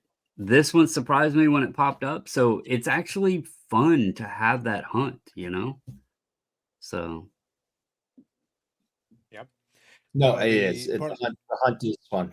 I think that's just real quick. I think that's the most fun of all of this, because what most of us do, of course, and we've talked about this in the past many times, we hunt, we find, we get, it arrives in the mail. We go, wow, I've been waiting for this for 5 years. Put it in the box, goes in the closet, on to the next hunt. So it's the chase that I think we're all addicted to, and that's why I've changed what I've been doing. Although I'm buying more cards, this last month has been the most I think that I've bought in a very long time. And I bought 1, 2, 3, 4. I bought 5 cards since August 7th. And then I have some that I've been buying on ComC, but I'm just keeping them there, just letting that build up. And then one day when I get enough, I'll have them shipped home. But that's just kind of, cheaper, real, just fun stuff. So yeah, I'm not like in that rush mode. Oh, I gotta buy another one. It's like I'll get on like in the evening or something and just browse and see if anything's up. And a lot of times I'm just window shopping, unless it's something that really catches my eye. So it's became a lot more fun too. I'm just being honest. I went 3 weeks. I kind of took a break. I didn't even window shop that much. Didn't buy anything for like 3 weeks. And then I was reading something, and I, was reading all about Harry Lumley, and I'm like, I don't think I have anything of him. And I looked around. Then went out and I got this, and now I have a Harry Lumley, who's a Hall of Famer autograph on a, it's a modern Bruins card of him playing back in the 50s. But that's the first thing I bought in 3 weeks. And I think it's good to take a break and take a step back sometimes, because I think I was getting into a pattern, like almost like eBay was my job. Finding the deals and building and buying and getting things in the mail was like, became like a job. If I didn't get something in the mail, I was like, what do you mean I didn't get anything in the mail? And back on eBay and searching, and it's like, wait a minute, I just realized I've been at this desk for an hour and a half going through all this stuff and comparing this and looking at that and blowing up photos and making sure everything looks right and calculating the shipping price. And do I think it's like, I want to go ride my bike. I gotta get away from this. So I didn't shop. I didn't window shop very much. And I did 3 weeks, nothing. And then all of a sudden this Harry Lumley thing popped into my head. And I got this exact same thing is going for like $100 on eBay right now. And I got this for like $30. PSA graded. So, I mean, not graded, but authenticated, slabbed, the exact same card, slab, PSA, the whole thing is like $100. And I'm like, wait a minute, this guy's selling it for $30. All right. I do have to admit, obviously we can all like attribute some of the craziness and everything to the pandemic period and all that. But when I had the little brainstorming and thinking back and like really came to the epiphany of where I wanted to get back to in the hobby. And I admitted that I let myself go off the rails in too many different directions and paths. And I was like, I want to have fun again. I want the hobby to be fun again. I looked at a few things too, and I'm not to point fingers anywhere, but obviously, no, this has nothing to do with it. Obviously, the pandemic, being a Nationals fan, we won the World Series in 2019, and in 2020, shit hit the fan, and it took a lot of the fun away of being a Nationals fan, because we didn't get to go see the ring ceremony. We didn't get to go see the banner, raised and all that stuff. We got to go to the parade, but then it was like right after that, it was like everything else got cut off, and a lot of it got taken away that fans get to experience. And then the team itself got tore apart. That team that we got to experience winning the World Series got disbanded in many different ways, And today there's only one player left on the team from that World Series team, and we're only in 2024. And so that took a lot away from it as well. And then, to look at the Robertson collection, and I'm not, throwing darts at Upper Deck, but the delay of the products and like knowing that a guy I started collecting because I had a feeling that he could be good and he was reasonably priced and everything else. And then all of a sudden, everything's delayed and then everybody's on top buying him and everything else. It took a lot of those opportunities away, and it kind of soured that too. So I was like, all right, I'm just going to wait it out until maybe the craziness stops and let his prices come back down to where I can have fun buying him again. All of that, kind of put a little hindrance on my interests in buying, and then not opening wax and all of that like we were doing and having fun, that took a chunk of the fun away. So the new team, or I say new team, but the young team that the Nationals has right now, they're not going to win the World Series, not anytime soon, but they've been fun to watch, and they've kind of rekindled that fire of going back. I even told my wife last night, I was like, I want to go back and watch that wild card game from 2019 again. We were at that game. It was one of the greatest experiences I've ever had in sports. And I told her, I was like, I want to watch that game again. and it's kind of rekindled that fire and the collecting and where I was having a ton of fun. But I had to get over that hump of that, I'm sure the Bruins have had periods where you just didn't even want to watch them or whatever. It was tough to, and it kind of took it put a disinterest in there. And that's kind of what I was dealing with. And it flowed over to my hobby, because like I wasn't watching the games as much. I didn't have the interest as much. And I feel that, like, who in the hell is collecting sports cards if they're not interested in the sports, right? So, and that's kind of what I was struggling with. So, anyway, I know that was a long-winded explanation there, but and just to answer your question real quick, who collects sports cards, weren't interested in sports? Lots of people during the pandemic, and they're all gone now, thankfully. Because I would literally talk to people, and people would say, I hate sports cards. I have no interest in sports. I have no interest in this. I don't like this. I don't like that. I'm just here for the money. And then that was the whole, real collectors versus, the Johnny come latelys who just showed up to steal all our money and, and profit from it. They're all gone now because the bubble burst, and all that's I think is left is our collectors, which is fine. I think though one thing that you're missing is that you're talking about collectors versus, Brandon said, watching the sport. That's one of my favorite running gags with a lot of it is that I always talk about the Medano collection and everything. It's like I watch less hockey now than I ever have at any other time.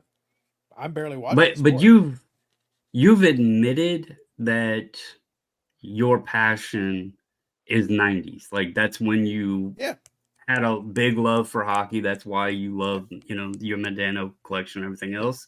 So it makes sense. I'll still watch playoff games and stuff like that, but the regular season, I'm barely. I'll look at box scores. I'll just see more or less. But you still have those memories, and like it's just like me. That card that I posted in the Discord today, that's not from this current Nationals team. That was from the 2019 World Series. Watching these younger guys has given me the passion back because there was a lot of it taken away with,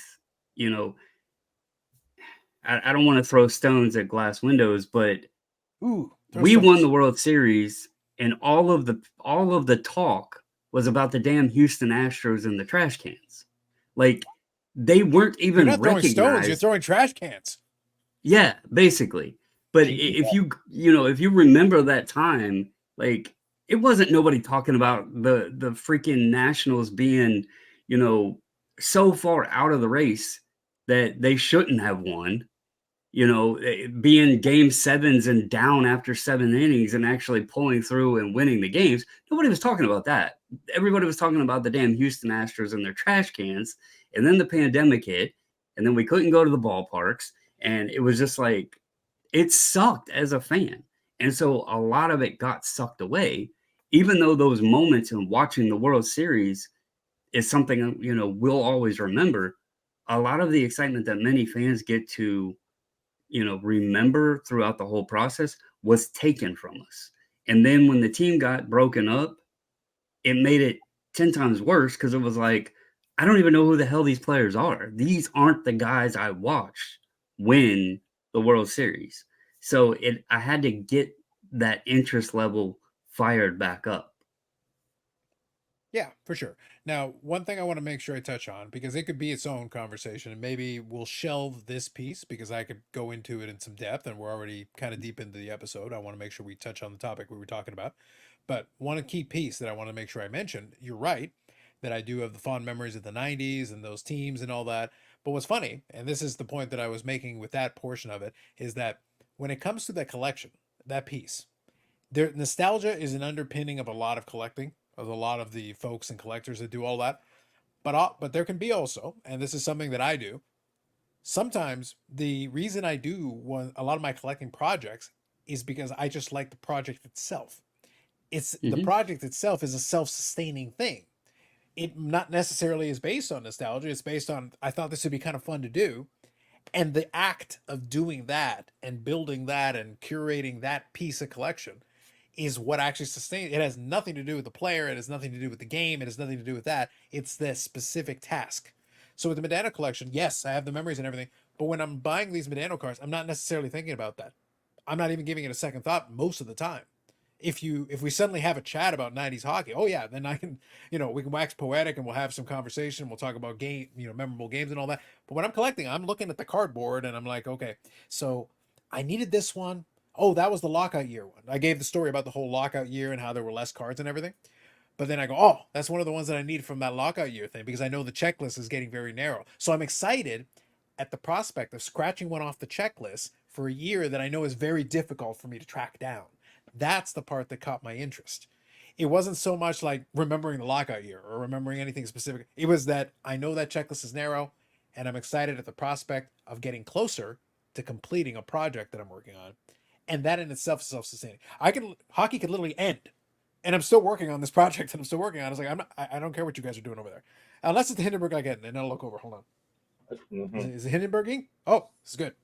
But otherwise, the project itself becomes self-sustaining. Otherwise, and we talk about one of my favorites, The Chosen Rosen. Oh, yes. It's not nostalgia, my friends. It is the Schadenfreude.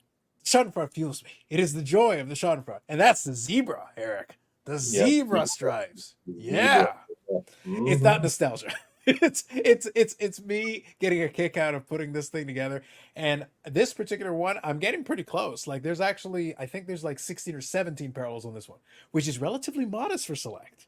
It's relatively modest. Oh, it used to be dumb. It used to be down. Yeah, it used to be a good set to collect. Yeah, I'm getting close, and I actually have the 1 of 1 for this. So I'm actually, it's actually within striking distance. You never know. Like I'll keep chipping away at it. But the point is that my collecting projects, each one has its own underlying motivation. They're not all the same. That's the point. The point is that this project maybe has a little nostalgia base at one point, but today the reason I'm doing it is because I still enjoy doing it. That's the reason why. And then, like I said, if the rest of the stuff goes away, I'm still interested. Go ahead. Can I ask a question on that, though? And this does tie into the topic and the collecting side of things. Yeah, go ahead. Sure. Because I've kind of mentioned this before, and I think today, outside of even all of the amount of stuff that's out there to make it difficult to be a player collector, do you think the fact that Medano is a retired player and the majority of all of his stuff is one team makes it more fun for you? Because I do find like a lot of the players that I collect, and I don't just mean modern guys or ultra modern guys, but like Griffey, Shaq, those two, just as an example, they were on multiple teams, and I only like to collect them on one team. So Shaq with the Celtics. I know. Yep. Screw the Celtics, Eric. No. No. But do you think that we have this problem too? We know Bobby Orr only played for the Chicago Blackhawks. Like any other team he played for is trash. And that's why Eric doesn't have his rookie. That's right. He's like, I refuse to acknowledge this sad part of this man's career. I only want to think of him as a Chicago Blackhawk and the fond memories. That is correct. Even though everything that's on that wall over there is pretty much Bobby Orr, but it's okay. That's called Photoshop. You sit on a throne of lies. A throne of Bobby Orr auto. Lies. That's Bobby Orr auto. That's Bobby Orr. Bobby Orr. Bobby Orr. Bobby Orr. Fake news. Fake news. But do you think that people let's look to the future a little bit. Do you think it will be tougher for them to stay involved in collecting with the amount of so many of these players jumping team to team to team so often? I mean, look at Soto. Like, if he doesn't resign with the Yankees, he'll be moving to his fourth team. So I think it's a valid question. So I'll answer it like this. It's going to depend on the nature of their fandom. So I'll use the example. So you asked for Medano, but I'll give you the example here with Medano specifically. I am, especially these days, I'm less tied to the team than I am to the player. I'm a fan of the player more than I am a fan of the team necessarily. I may still root for the team. I can separate the two things. when Medano was towards the latter portion of his career, I've given the story before, but I'll just quickly reiterate it. His last run, free agency, when he had his last bit where he was still playing well enough that he was still a targeted free agent. So there was one more chance there at the tail end of his career where he had a chance to play free agency. There were a couple of teams that made offers at that time, and Dallas was obviously one of them. But the leading contender, the one who made the best offer on paper, was actually Boston, believe it or not. And it was actually a pretty good deal, especially at the time. You got to remember what the dollars were less at that point. But Dallas at that point was no longer in contention. That team was in the process of what was about to be a rebuild. So what it came down to is Medano had a choice to make where he wanted to ply his trade. But at that point, he had already spent like most of his career in Dallas, starting in Minnesota, going to Dallas. He'd been part of that franchise. But that team wasn't going anywhere fast for a while. It was going to be whatever you're going to do. It was going to be you'll try, but the window had closed. So it was a question of what it came down to. What it came down to is that actually the income tax in Dallas made the Dallas offer just good enough that he ended up resigning. That was his last contract with Dallas, basically. Now, at the time, my buddies asked me kind of the same question. And I said, I kind of would be interested to see, because at that point, Boston had a decent team. He would have had a better shot, regardless. The team was still in a good spot as opposed to where Dallas had left their window. I would have been okay with it at that time. Now, obviously, knowing Eric now the way that I do it, obviously would have ruined his life. Would have ruined everything. Just it would have been a dumpster fire. But it would have been interesting for me, but it wouldn't have hindered my collecting. So I get your point, but it wouldn't have hindered my collecting of Medano. I still would have collected. I even collect the year in Detroit, which was a complete disaster. The year in Detroit was a disaster. I mean, the picture behind you is him in Detroit. Yeah. And so, like, I will acknowledge the totality of the career. I have no issue acknowledging it. In some ways, the Detroit year is kind of an interesting novelty. I kind of go at it as like, it's kind of weird. But that year was not good. There was nothing good. And then Babcock made it worse and ruined it. Like there were a couple of milestones that he should have hit, if nothing else, like out of respect, the old respect for the veteran player. Babcock's garbage. He finished shy of 1,500 games played, even though he was a healthy scratch at the end of the season. Brandon, you put him in for a couple shifts. Who cares? It didn't make any difference. When they got to the playoffs, he barely played. Again, out of respect for a player who's going to the Hall of Fame, you can put him out there for a couple of shifts. Detroit was his hometown team. And you couldn't even show him the basic respect. That was Babcock. Yeah, that's Babcock. But you'd think that the ownership or the general manager would be like, dude, what are you doing? I know you're the coach, but, we want butts and seats, and this guy's a Hall of Famer.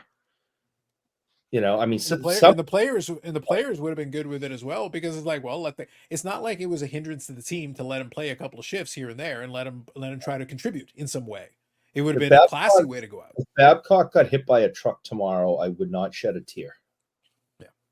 So even that year, even that section of his career, as unfortunate as it was, is still part of the story of the player and his entire career. So I think, to answer your question, I think a lot of the collectors today may end up, depending on what they're doing, if they are going to be player collectors, they may end up being more interested in the player themselves and what their career entails, whatever that happens to be, versus worrying so much if they spend most of their time on the team. The thing with Griffey and people preferring the Seattle cards, totally get that. Makes total sense to me. But I think that's become lesser just because some of these players are going to explore free agency. They're going to bounce around a little bit. And the thing is, are you a fan of the player or are you a fan of the team predominantly? By the way, you can be a fan of both. I can still root for the Blue Jays, but if they trade Vladimir Guerrero Jr., okay. I'm not a big collector of Vladdy cards, but if I was, it wouldn't necessarily hinder me. I may still follow Vladdy in his new location, wherever he happens to be, and still be interested in what happens with the Blue Jays. They're two separate things. I don't go out of my way to collect Ray Bork on the Avalanche. I have tons and tons and tons and tons and tons of Bruin stuff, but very, very little, like maybe less than 10 things, including cards and 8x10s and, less than 10 things with him in an Avalanche uniform. I have no interest. It's guy was here for 20 something years. Great. Yeah. I'm glad he went. I went to his parade when he came back with the Stanley Cup. We celebrated him. There's no hard feelings. We're very happy for him that he made the decision that he did and won. But I don't collect any Avalanche stuff. It doesn't bring me any hobby joy. So I stick with him and the Bruins. No Mary Kondo. Very sad. Tragic. Truly tragic. Does not spark joy. But yes. So hopefully that answers your question. So I think, to your point, I think for the new collectors, it will be interesting. It'll be interesting to see how they approach this, because I think it will become more common. For some folks, to your point, it may turn them off. That may be part of it. I think for some others, it'll just be whatever. I think for Soto, it's interesting because I like Soto and I appreciate, in some ways, the teams and stops he's made make it interesting for me to try to grab a couple of select cards from different stops along the way. Now, I don't want everything, but I also don't collect everything for Soto anyway. I try to be selective regardless for Soto anyway. So as much as I hate the Yankees, I will still probably try to find a representative card to hit on this time period. If he does sign and extend, then fine. That'll probably work out well for him if he does do that. But that doesn't mean I don't want anything from San Diego. And it doesn't mean I don't acknowledge that he started in Washington. It may still be interesting to me to have at least some representation of these different eras, because it's part of the overall story for the player. Yeah, and I think it goes individually for the player for me. Like, I don't really want Soto's cards on other teams, but I've said it before. I think if he signs with the Yankees, if they win World Series, if he stays paired with Judge, they're going to do great things, and he's going to be remembered more as a Yankee than he will be a National. And I think there's, several players like Shaq obviously is remembered at his time in LA. Celtics. But, the big Shamrock. Yeah.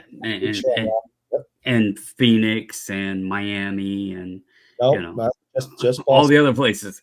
But no, it's just been, maybe it's just personal preference for me. Like, it's personal. We see the personalness. We see it. Yeah, well, especially with Shaq. Like, I still to this day, and anyone out there can go to the Google machine and look it up and verify the legitimacy to this statement. I still to this day can tell you the day that Shaq went to the Lakers. And I will never forget it. I will never forgive him. It was my 16th birthday. I can imagine Shaq being out there, and can you, Eric, visualize it with me? Imagine Brandon going over to Shaq, all of like 7 feet, whatever. He just grabs him by the shoulder, saying, "You broke my heart, Shaquille. You broke my heart." Now, I will never forget the days. July 14th, 1996. The announcement was made Shaq was going to the Lakers. And I was not going to become a bandwagon fan. I was not going to follow him and root for the damn LA Lakers. So that was the end. That was the end of it. Go on about your business. And the whole Griffey thing, I mean, I couldn't root for him as a Red. I mean, and then he kept getting hurt and everything else. So it was like, right. So anyway, it's just like a personal thing. But I do wonder what would have happened if he had actually been at least modestly successful in Cincinnati. I do wonder if it would have been not even like crazy, just like solid. What if he had been able to like maintain reasonable numbers, all things considered, in terms of being a player that he was? Now, I'm going to touch on Eric's scandalous words. I think what's funny about it is Eric, of all people, may I remind everyone, Eric, he of the Casting Stones, is a big fan of the cycling. In which case, cycling is the drugs. Is the drugs. But Carlos, no, is the drugs. I don't care who. Is the drugs. There's no denying that there has been a dirty past in professional cycling. And present and future. Yes. It's they haven't caught anybody in a while, but there's always new drugs that haven't been detected yet. So yes, indeed. So anyway, bottom line is that I want to kind of circle it back around to kind of close off on this. We got on a bit of a tangent. It happens when we discuss some of these topics. But I will say that I think if I was to bring all of what we talked about and kind of hit on a few key points, one of them is that being more selective and making those distinctions, like Brandon's distinction where he doesn't accept Shaq post Magic, if he was to collect Shaq cards, could be to his benefit because it limits the scope of the collection. It takes a lot of that stuff out of it and allows him to focus and key in on it, which means his dollars can hold more weight because he's directing them in very specific play. That's not a bad thing. That can be a very beneficial thing for you, especially if you're on a budget, especially if you're concerned about all these things. I've said it before, the majority of the hobby is operating at a much lower level, a lower scale than I think a lot of people talk about. You know, $50, $100 cars are a decision for the majority of the hobby. They require thought. You know, you really got to consider what you're doing with your money there, because a lot of folks would rather go to that dollar box and go find some cards that maybe are of interest to them and that have some fun with that, or go on ComC. To Brandon's point, you can find some amazing stuff there, relatively inexpensive, some cool looking cards, and there's plenty of value there. But at the same time that I can go and buy those cards and spend that, I'll spend $20 on a Dynamite. Well, Eric's favorite as card. you mentioned, and I went on ComC earlier before we got on here, and as a Nationals fan, I'm talking about I've been working on the Nationals collection again in depth. Okay. I put every single Ryan Zimmerman Topps Chrome refractor that I could find, but if you look at 07, 08, 09, 10, 11, 12, 13, 14, every single one of them is 90 cents or less. Oh, I like that. And that's for the Topps Chrome refractor of, Ryan Zimmerman, a player that played his entire career for the Nationals. I know there's, I joked about him going to the Hall of Fame or whatever. Who knows if it would ever happen. And if it did, it would just be for his legacy being the first National and winning the World Series with him and all that. But, he is a player that never changed teams. Like, so as a Nationals collector, he is like Mr. National. And so you could go in here and buy almost all of his refractors, even the rookie.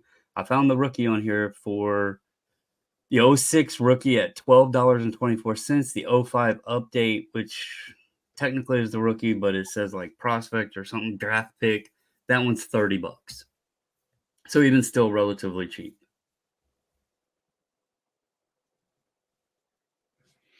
I like them 90-cent cards. Yes, that I load up on them. Pretty fancy. See? We got Brandon on the ComC train now. All of a sudden, he's very excited. Can get those 90-cent cards.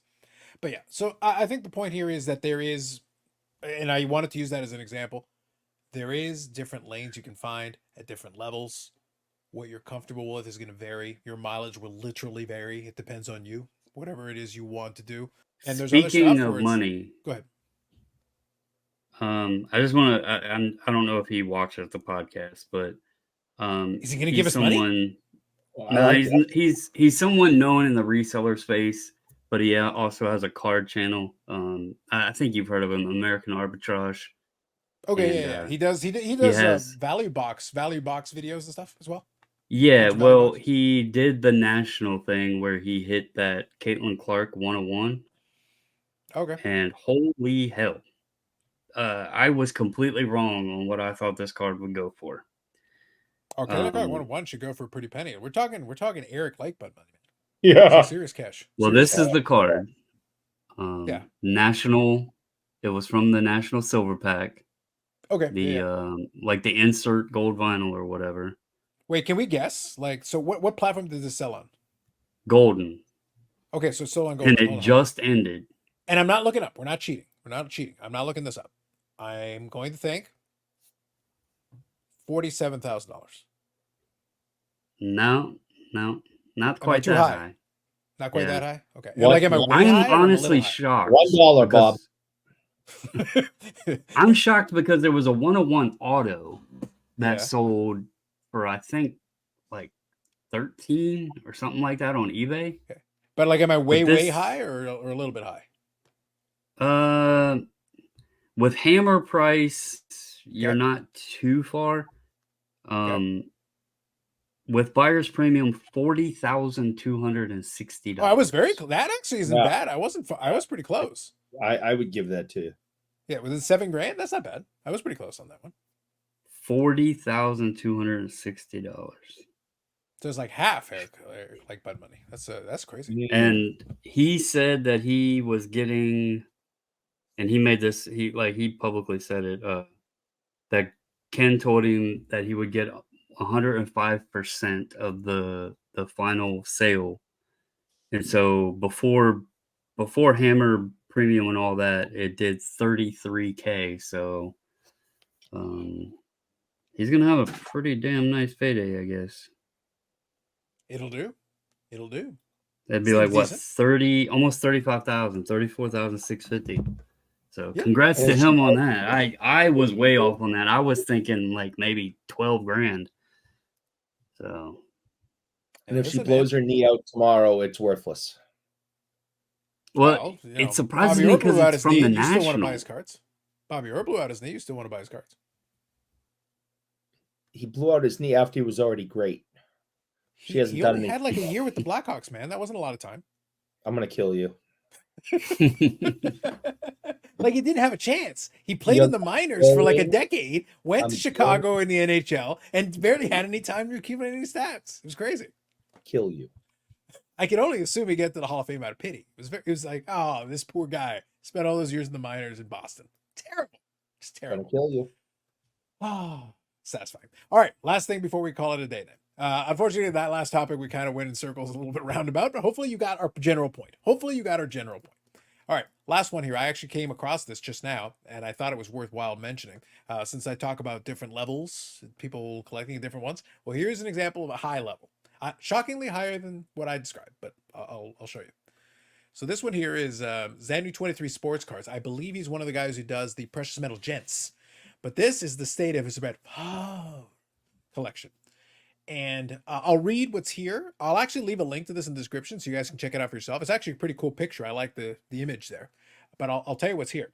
So he's got the 96 PMG of the Not So Fella in a PSA 9. He's got a Grand Finale, SPX Grand Finale on here. So that's a good one. He's got the 99 Precious Metal Gems.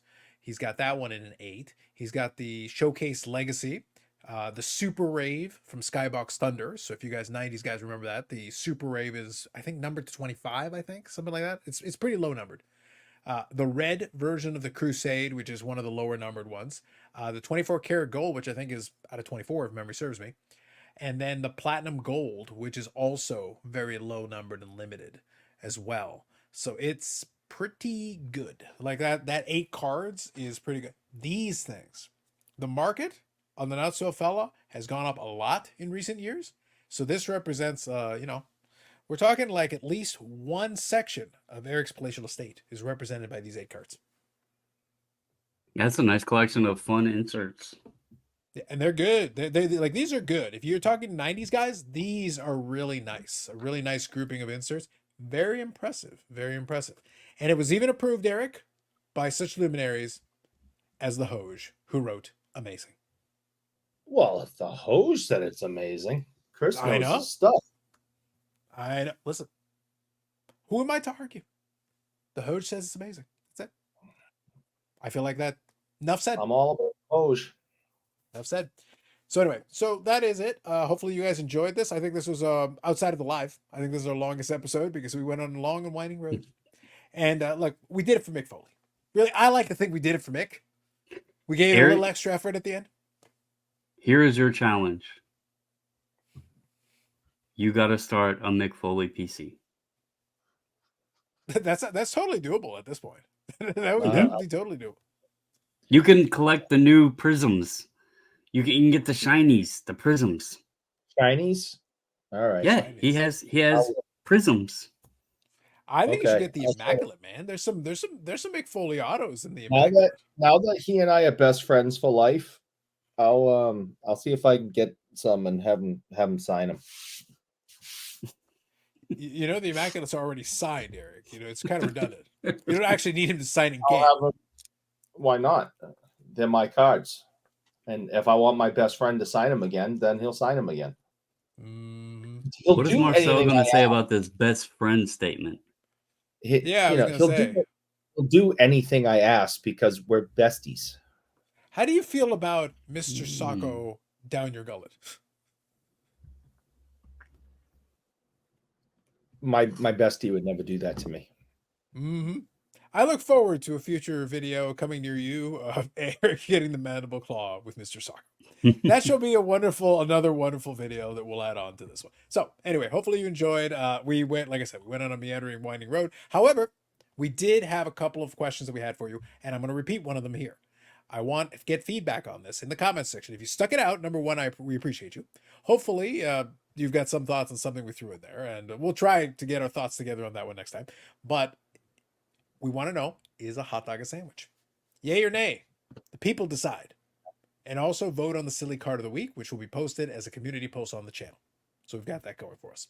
More videos coming up on the channel, live streams on Friday, where we will discuss at length Eric's actual relationship to Mick Foley and how it may not be as rosy as he tries to portray. We will investigate on Friday night. That and more shall be discovered. That shall be forthcoming. We also want to thank AMG Collectibles, amgcollectibles.ca, and the AMG Collectibles YouTube channel. At the time this drops, within a couple of hours, there will be the newest episode. We'll talk about trade night. We'll talk about some new products that came in. We'll discuss cards that came in the shop. So we'll have that to look forward to. So for another episode 92 of the BIC podcast in the books.